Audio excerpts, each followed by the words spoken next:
Mayabang classic talaga. Achuchu! Ultrasonic Broadcasting System Incorporated.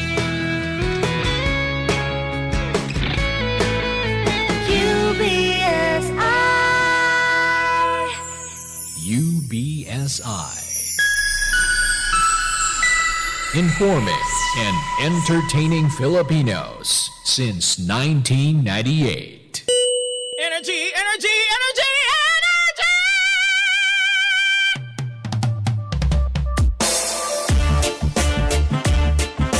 Classic talaga. Achuchu! Naka-energy na ba ang lahat?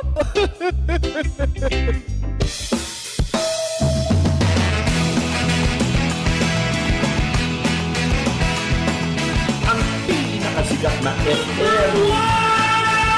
Energy FM. Araw at gabi mo'y tunay na sasaya dito. Sagot namin, tugtugan, kantahan, walang patid na tawanan at kulitan. Huwag mong sabihin radyo, sabihin mo Number 1. energy.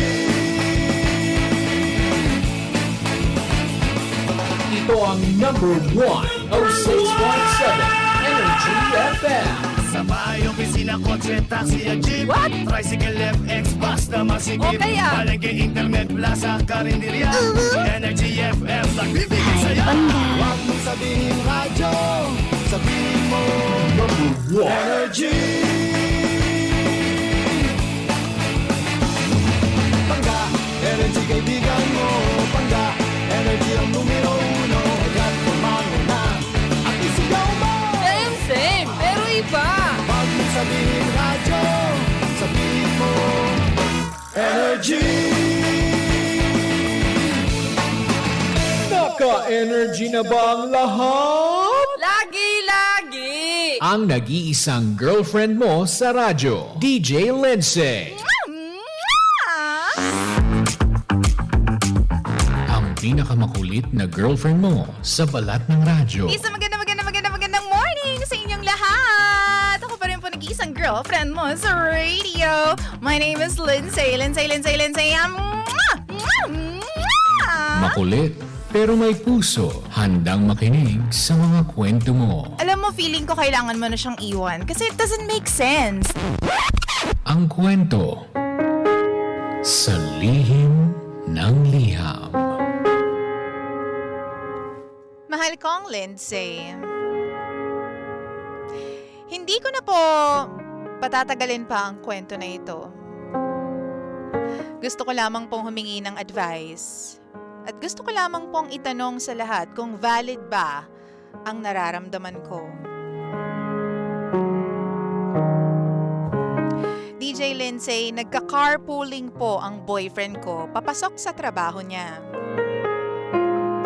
Magkaiba po kami ng daan papasok kaya hindi ako nakakasabay sa kanya. Sinasabi naman niya sa akin kung sino yung mga nakakasabay niya kasi ako yung gumagawa at naghahawak po ng listahan kung sino yung mga sumasabay sa kanya. Pero lately lang, DJ Lindsay, meron akong napansin na kakaiba. Ako din, may napansin na parang hindi tama. Meron akong nakita na bagong pangalan doon sa listahan ng sumasabay sa kanya. Ang pangalan po ay Eric. Ang sabi niya, office mate niya raw. Bagong lipat ng bahay kaya nakikisabay na sa kanya. After a few weeks, yung listahan niya, parehong mga tao pa rin. Pero lahat nakanote doon kung bayad na, except si Eric. Doon po ako napaisip, DJ Lindsay. Sakto pa, may conference sa Makati nung time na yon. hindi ko kaagad sinabi sa kanya. Na-surprise siya mismo nung araw na yun. Makikita mo talaga sa mukha niya na aligaga. Tapos merong tinawagan. Ang sabi, hindi raw masusundo kasi kasama nga ako. Sabi ko kay boyfriend, okay lang naman kung merong makikisabay. Wala namang problema doon at saka dagdag kita yun, di ba? Pero kitang-kita ko sa mukha niya na kinabahan siya. Pagdating namin doon sa bahay ng susunduin, babae ang lumabas. Si Eric pala ay Erica. Yes, babae yung Eric. Doon ko na po siya tinanong kung may something ba sa kanila nung babae na yun. Wala daw. Sinakay niya lang daw kasi nagbabayad naman daw. Tama bang dahilan yon, DJ Lindsay? Siguro naman yung iba na sumasakay, nagbabayad din. Tsaka bakit sa listahan laging 5 to 6 ang sakay niya araw-araw? Ang hindi ko alam special ride pala yung Eric. Hindi nagtagal, umamin siya na may something sa kanila. Pero pahabol niya pa, titigilan niya na raw. Titigilan niya kasi nahuli na siya. Galit ako kasi dalawa kaming nagbabayad doon sa kotse, DJ Lindsay. Sa aming dalawa yun. Pero wala akong kaalam-alam na ginagamit niya pala yung kotse namin para lokohin ako.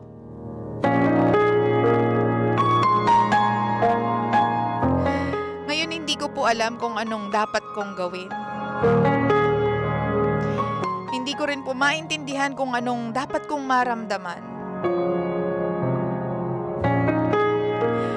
Tama bang magalit ako sa boyfriend ko?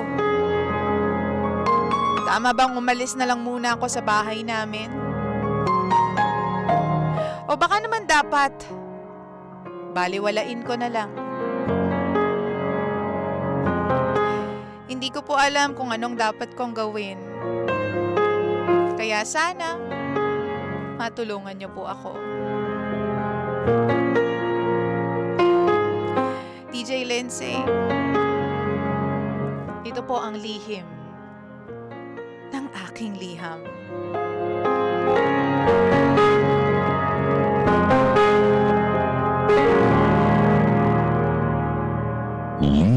Lihim ng liham.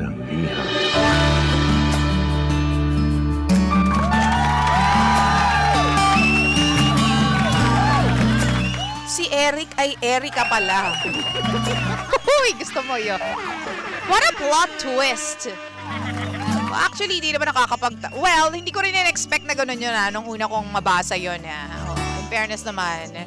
Ang Eric pala na tinutukay niya ay isang Erica. Ibig sabihin, ilang linggo niya na at ilang buwan niya na sigurong niloloko yung kanyang jowa Bells, no? Nakakaloka naman yan. Ang masakit pa dito, dalawa sila nagbabayad ng sasakyan tapos ginagamit yung sasakyan para lokohin siya. Ay! Ayaw natin ng ganyan. Ay, nako.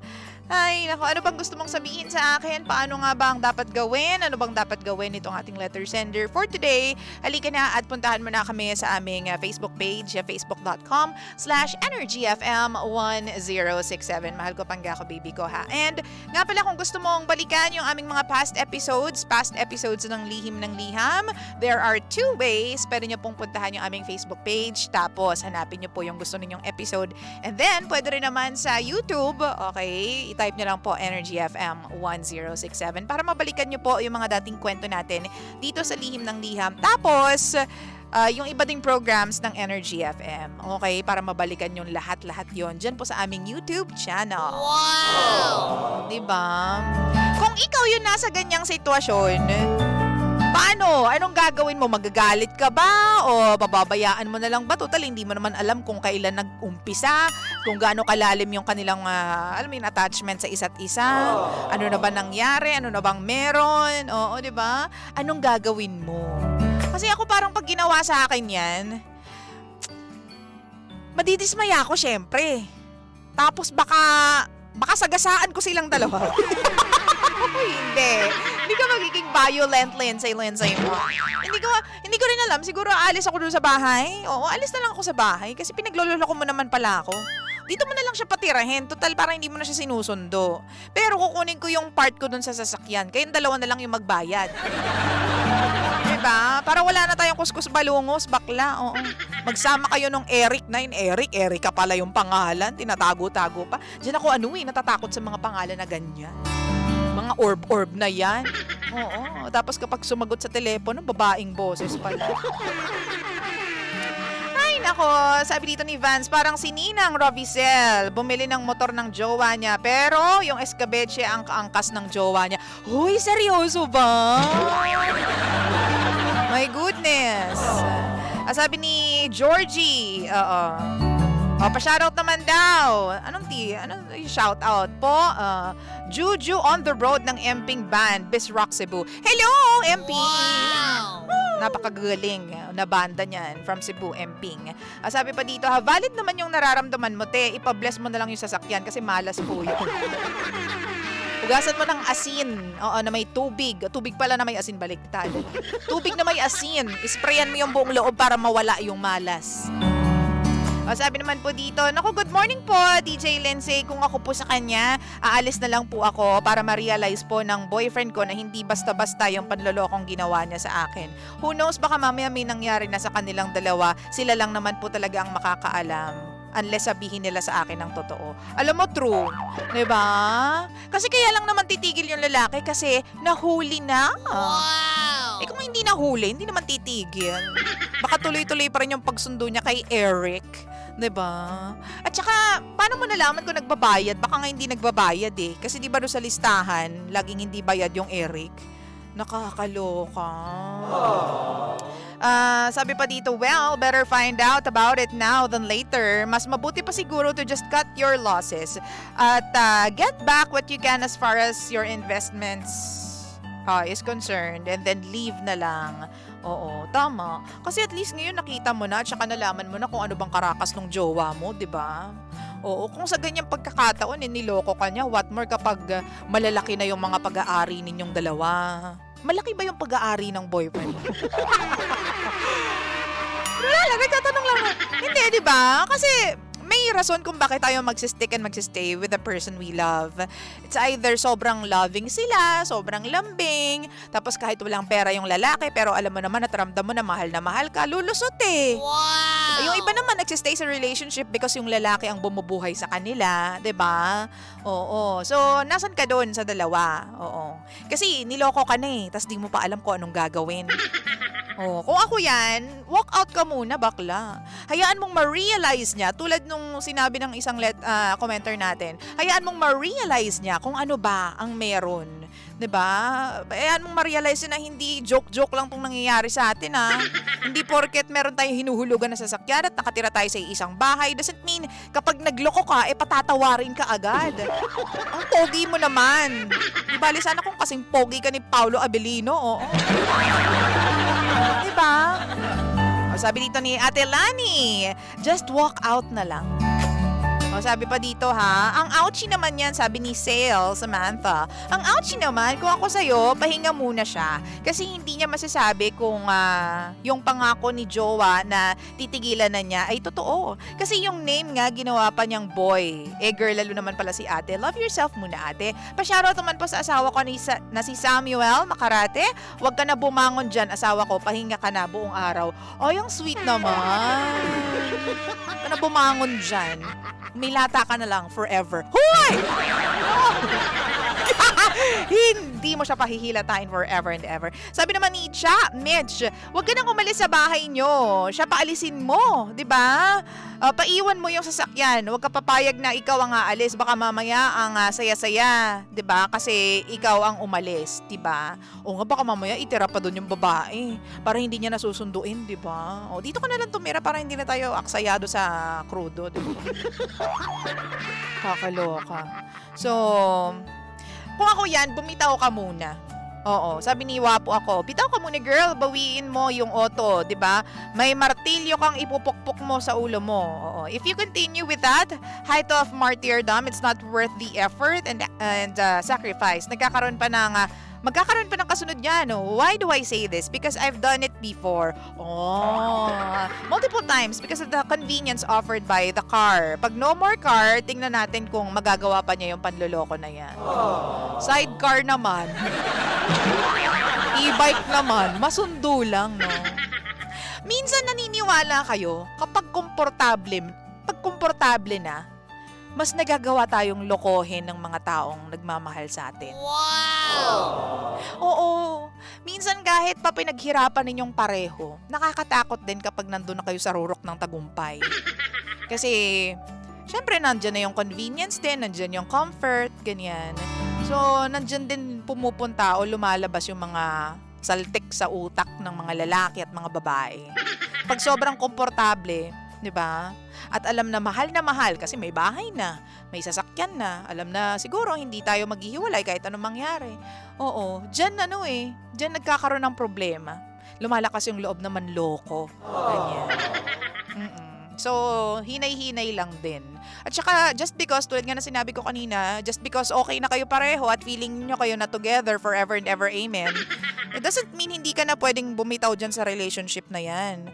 Oo, 'di ba? Kasi kumbaga parang challenge yan eh, 'di ba, sa kanya. Kumagat siya doon sa challenge. Pinagpalit niya yung mahabang pinagsamahan ninyo over kakarampot na happiness. 'Di ba? Yan, na-challenge yung inyong relationship. Pero alam mo, on the other end of the spectrum, on the flip side, sabi nila ang isang relasyon o ang isang pagsasama ay tumatagal dahil sa pagpapatawad. So, ang dalawang taong nagmamahalan ay kahit anong mangyari, dahil nga mahal nila yung isa't isa, patatawarin at patatawarin kahit anong mangyari. Wow! Tingnan mo yung mga matatanda nung unang panahon. Diba? Ang tagal-tagal nila. Although wala pa naman kasing social media noon at wala pa masyadong, wala pang convenience nung unang panahon. Diba? Pero inaayos nila yung relationship. Diba? At paano nila inaayos? Sa pamamagitan ng pag-uusap at pagpapatawad. Sabihin nung iba, grabe, ang tagal nyo na po ni Lolo at Lola, no? Diba? Lola, ang tagal nyo na po ni Lolo. Ang bait-bait ni Lolo. Apo, ako ang mabait. Maraming kalokohan ng lolo mo, ako ang mabait. Diba? So, ikaw din, ikaw yung masusunod dyan. Kung sa tingin mo ba, dapat mo nang i-give up? Or ayaw mo na ba ng ganyang relasyon? Ayaw mo ba ng ganyang tao? Kasi nasa sa kanya naman yan eh. Kahit sabihin natin na patawarin mo. Kung araw-araw naman, nato-torture yung isip niya at yung pagkatao niya dahil doon sa nalaman niya at nakita niya. Diba? Di bitaw ka na lang kaysa naman sa araw-araw nagsasuffer ka. Pero kung talagang gusto mong panghawakan yung relationship at kung sa tingin mo mas importante yung pagmamahal at relationship ninyo, patawarin mo, girl. 'Di ba? Tibay ng dibdib ang kailangan dyan. Wow! Kasi sa relationship naman talaga, tulad ng lagi kong sinasabi, meron at meron kayong, 'di ba, rocks na madadaanan along the way. It's not a smooth ride, 'di ba, yung relationship. May mga turbulence. Uy! Social mo dyan, nasa aeroplano ka na ngayon. Diba? Meron at meron kang madadaanan na, alam mo yon, mga lubak-lubak along the way. Pero ang importante, makapunta kayo dun sa destination. Diba? Pero nasa sa inyo yan kung sa unang lubak pa lang, pangalawa, pangatlong lubak, diba, liliko na kayo. Ayoko na nga dumaan dito. Grabe naman, makasira to ng pang-ilalim ng sasakyan. Ayoko na. Tigil na natin to. Balik na lang ako. Kaya tigil na ako. Hanggang dito na lang ang biyahe. 'Di ba? Nasa sa inyo yan, nasa sa iyo yan. Lalo na ikaw yung naghahawak ng relasyon dahil ikaw yung babae eh. Once ang babae kasi umayaw na, wala nang magagawa yung lalaki kahit anong habol pa yung gawin niya. Unless meron kang panghahawakan na kahit kakarampot na pagmamahal mula doon sa babae. Yun magiging madali. Kasi alam mo na meron kang kahit papano, alam mo yun, kakapitan. Merong pag-asa, may hope. 'Di ba? Wow! So, yun yung para sa akin. Pag-isipan mong mabuti kung pagbibigyan mo pa siya, patatawarin mo siya, or aayaw ka na. But in the meantime, give yourself some time, huminga ka muna ng malalim, dumistansya ka para ma-realize ninyong dalawa what you guys are losing if ever. Diba? Kumbaga mag-practice muna kayo nang wala yung isa't isa. Ngayon, kung hindi mo kaya, after 3 days na wala siya sa buhay mo at hinahanap-hanap mo siya, di alam mo na kung anong gagawin mo. Diba? Ganon din siya. Kung sa tingin mo, meron siyang ginawang effort after 3 days, or kung wala man, alam mo na kung anong gagawin mo. Alam mo na kung saan ka lulugar. Wow! Hanggang 9:27 on the clock. Tutok lang. Dito lang yan sa Lihim ng Liham. Energy.